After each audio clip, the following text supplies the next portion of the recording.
Welcome to educate software. आज हम बात करेंगे ऑटो बैंक रिको के बारे में कि ऑटोमेटिक बैंक रिको कैसे होता है। कल हमने जो बैंक रिको किया था मैनुअल तरीके से, यानी कि बैंक स्टेटमेंट के साथ में हमने बैंक रिको जो किया था उसके अंदर मैनुअल हमने डेट्स उसके अंदर डाली थी टैली के अंदर बैंक रिको करने के लिए। अब जो डेट्स हैं जो बैंक रिको की कि किस डेट में बैंक चेक लगा है या क्लियर हुआ है, वो ऑटोमेटिक कैसे वो कर सकते हैं हम। तो आज हम उसके बारे में बात करेंगे। हम क्या करेंगे, सबसे पहले हमें कुछ माइनर से चेंजेस करने पड़ेंगे। यहाँ पे अल्टर में जाके पीएनबी के अंदर जो कि हमारा बैंक है, यहाँ पे हमें एक तो हमें बैंक की डिटेल डालनी है जिसके अंदर आपका आएगा account holder name, account number, IFSC code, bank name and branch. Account number जो है वो आपको ध्यान से डालना है क्योंकि अकाउंट नंबर बिल्कुल मैच होना चाहिए आपकी बैंक स्टेटमेंट से। ओके। और यहाँ पे एक हमने सिर्फ ये है आपका इनेबल ऑटो रिको। ये देखिए इनेबल ऑटो रिकन्सिलेशन, यहाँ पे आपने यस प्रेस करना है और उसके बाद कंट्रोल ए करके आपने सेव करना है। सिर्फ इतना ही आपने चेंज करना है, ठीक है। उसके बाद हम क्या करेंगे, हम वापस गोटू में जाएंगे। यहाँ पे हम बैंक बुक में जाएंगे। ओके। बैंक बुक में जाने के बाद हम यहाँ पे पीएनबी के अंदर अभी करंट अगर स्टेटस देखें तो ये रहा आपका opening balance 200 rupees, current total 1 lakh rupees debit, यानी कि हमने 1 लाख का चेक जो डिपॉजिट किया था वो ये रहा। और करंट क्रेडिट टोटल इज़ 40,113, यानी कि 40,000 का एक चेक इशू किया है, 113 का बैंक चार्जेस है। तो टोटल क्लोजिंग बैलेंस है आपका 60,087। और बैंक रिकॉर्ड में जाते हैं हम तो अभी क्या स्टेटस है, बैलेंस एज पर बुक है 60,087, amount not reflected in bank, यानी कि अभी ये 1 लाख का जो कैपिटल का चेक है वो भी बैंक स्टेटमेंट में रिफ्लेक्ट नहीं कर रहा।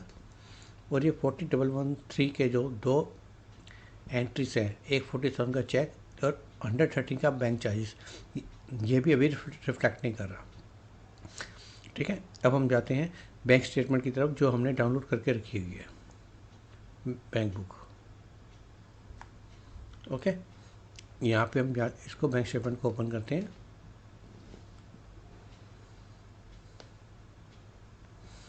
ये मेरी एचडीएफसी की बैंक स्टेटमेंट, ठीक है, जिसके अंदर जो ओपनिंग बैलेंस है 200 रुपीज़ है, यानी कि मेरा ओपनिंग बैलेंस मैच है। ओके। उसके बाद आपका जो मेरा 40,000 का जो मैंने चेक डिपॉजिट किया था 1 लाख रुपीज़ का कैपिटल अकाउंट का, वो क्लियर हो गया, ये देखिए। और मेरा क्लोजिंग बैलेंस जो आ गया 1,02,000 रुपीज़ आ गया। ओके। तो अभी हम इस बैंक स्टेटमेंट को क्लोज करते हैं और वापस टैली की तरफ जाते हैं बैंक रिको के लिए। तो यहाँ पे एक सिंपल स्टेप करना है हमने इंपोर्ट के अंदर, ये रहा ऑल्टो इंपोर्ट। ये देखिए बैंक स्टेटमेंट, पहले ये फीचर नहीं आ रहा था। जैसे ही आपने बैंक के अंदर ऑटो बैंक रिको इनेबल किया तो आपकी ये ऑप्शन आ गई और यहाँ पे हम क्लिक करेंगे, ठीक, बैंक स्टेटमेंट पे।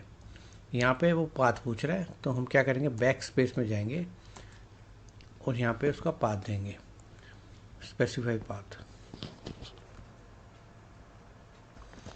ये रहा ई ड्राइव के अंदर बैंक। तो मैंने यहाँ पे बैंक स्टेटमेंट डाउनलोड करके रखी है, कंट्रोल सी करके मैंने पाथ को कॉपी किया और वापस मैं गया और यहाँ पे मैंने स्पेसिफाई पाथ में जाऊँगा और कंट्रोल भी करके पेस्ट कर दूँगा, ठीक।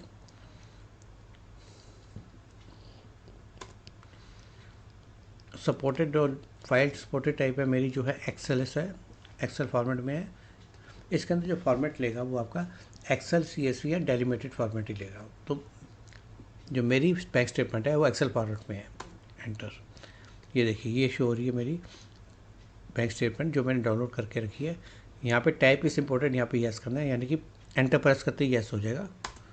ओके। अब हम देखते हैं कि आगे फर्दर क्या प्रोसेस है। ये देखिए बैंक स्टेटमेंट आपकी इंपोर्ट हो रही है। Total entries in bank statement में एक ही थी, रिकनसाइल हो गई है वो, और एडिशनल बैंक एंट्री कोई भी नहीं है। अब ये एडिशनल बैंक एंट्री क्या होती है वो आपको बताऊंगा। प्रेस एनी की टू कंटिन्यू। तो मैंने एनी की प्रेस की, एंटर प्रेस किया और मैं सीधा बैंक स्टेटमेंट में आ गया अपनी बैंक रिको में। ये देखिए ये डेट्स आपकी ऑटोमेटिक आपकी पिक हो गई, ठीक है। तो ये देखिए अब बैलेंस एज पर बुक 1,02,000 है और balance as per bank statement भी आपका 1,02,000 हो गया। आप इसको एक्सेप्ट करेंगे, ठीक है, और इसको सेव कर देंगे। मैंने एंटर प्रेस किया और एक्सेप्ट किया और इसको सेव कर दिया। ये मेरा ऑटो बैंक रिको हो गया। मैं दोबारा रिकन्सिलेशन में जाता हूँ आल्ट आर में, तो ये देखिए मेरे 1 लाख की एंट्री जो है रिकन्साइल हो गई थी वो हट गई। बैलेंस की एंट्री जो आपकी जो 2 एंट्रीज हैं जो भी पेंडिंग है वो आपकी शो हो रही है। तो ये था आपका ऑटो बैंक रिको।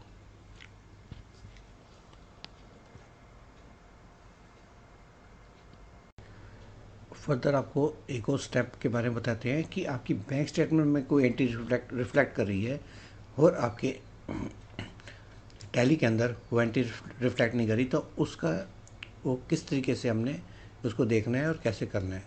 तो हम ये रही मेरी बैंक स्टेटमेंट, इसके अंदर ये एक एंट्री है बैंक चार्जेस की 150 रुपीज़ की, जो कि मेरे टैली में शो नहीं हो रही। ये देखिए, ठीक है, 113 की शो हो रही है, 150 की शो नहीं हो रही। तो उस केस में क्या क्या इफ़ेक्ट आता है, तो हम उसके बारे में बात करेंगे। वापस आल्ट आर रिकन्सिलेशन में जाएंगे और यहाँ पे हम क्या करेंगे, इंपोर्ट बैंक स्टेटमेंट,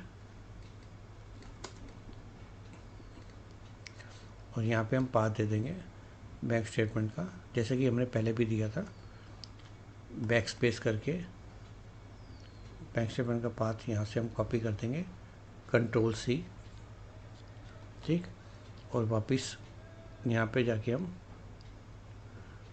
कंट्रोल भी करके पेस्ट कर देंगे, एंटर, ठीक, और एक्सएलएस फॉर्मेट में है और ये रही मेरी फाइल टॉप में, ठीक है। ये मेरी फाइल इंपोर्ट हो रही है, ये देखिए इंपोर्टिंग फाइल। अब नंबर ऑफ एंट्री 2 हो गई आपकी, ये देखिए 2 एंट्री आ रही है, एक रिकनसाइल है, एक एडिशनल बैंक एंट्री है जो कि मेरी बुक्स में नहीं आ रही। तो इस तरीके का आपका शो होगा, सक्सेसफुली एंटर्ड हो गई है आपकी। प्रेस एनी की टू एंटर, मैंने एंटर प्रेस किया। ये देखिए ये एंट्री एडिशनल एंट्री है, amount not reflected in bank in company book, ये देखिए ये एंट्री है आपकी, ठीक है। तो इसके बाद आगे फर्दर प्रोसेस आपका क्या रहेगा, तो ये रहा आपका आल्ट जे, यहाँ से आप वाउचर क्रिएट कर सकते हैं इसका, ठीक है। और यहाँ पे आप वो बैंक चार्जेस की एंट्री 150 रुपीज़ की आप डाल सकते हैं, बिल्कुल ऑटोमेटिक आ जाएगी आपकी, और इसको आप सेव करके एक्सेप्ट कर सकते हैं। देखिए वो एंट्री आपकी एक्सेप्ट हो गई आपकी,